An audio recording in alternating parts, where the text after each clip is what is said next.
Wanyama and the members of this committee for processing this bill that had come to us in the last parliament. Preliminarily also, Mr. Speaker, because we are talking about libraries and repositories of knowledge, Mr. Speaker, allow me to also congratulate the Honorable Millie Mabona Odhiambo, who has recently launched a book by the name Rig or Be Rigged, a book which I would recommend to every member of this House, and especially members of the fair agenda, the younger members of parliament who are joining politics at a very young age. They might want to have a look and a read of the book that was launched by the Honorable Millie Odhiambo.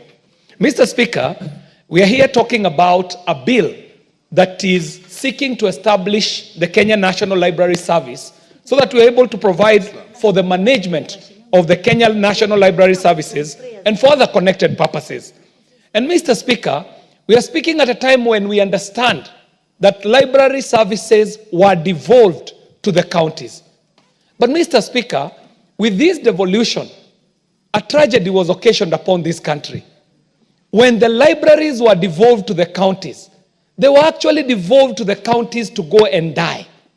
The situation was already so dire before even we devolved libraries, to a point where the joke was being made that if you want to hide anything from a Kenyan or from an African, hide it in a book.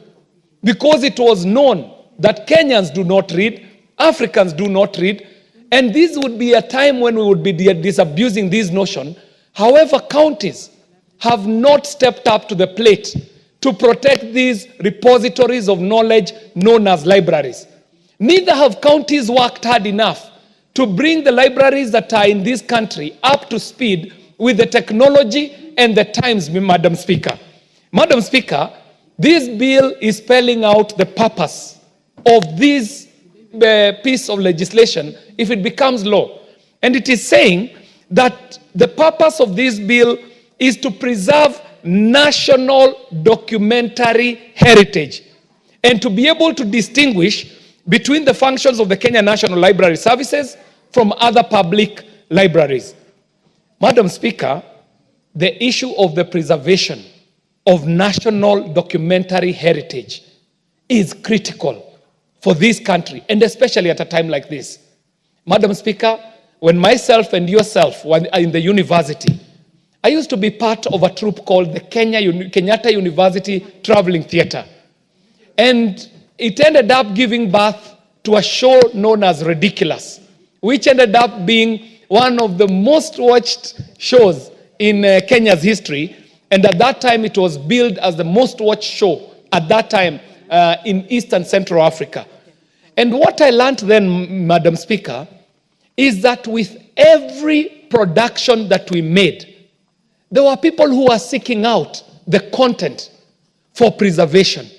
One of such people is the Library of Congress in the United States of America. They were keen to have every single episode of Ridiculous documented and deposited at the Library of Congress for records, Madam Speaker. You can imagine that if I wanted Ridiculous today, I might not get it in any of the Kenyan libraries, Madam Speaker. It tells you what tragedy we have gotten into with these libraries, Madam Speaker. But even more importantly, Madam Speaker, we are in what is being called the 4IR, the Fourth Industrial Revolution, which shall be driven by data. But as we speak today, the situation of data representation is in such a way that we might be walking back to the era that we were in times of colonization and in the times of slave trade, where the extractive economy was the order of the day. Knowledge being extracted from this continent and being imported to other places, so that if you look at London today, look at New York, look at big cities in the East, these are cities that have been built on the back, the blood, the sweat, and the tears of the African, Madam Speaker. But even more tragically, that story is not recorded anywhere. So that if you go to a school today and ask a child where the source of knowledge is, they will tell you that intelligence comes from the West, not knowing that Africa at some point was the superpower of knowledge.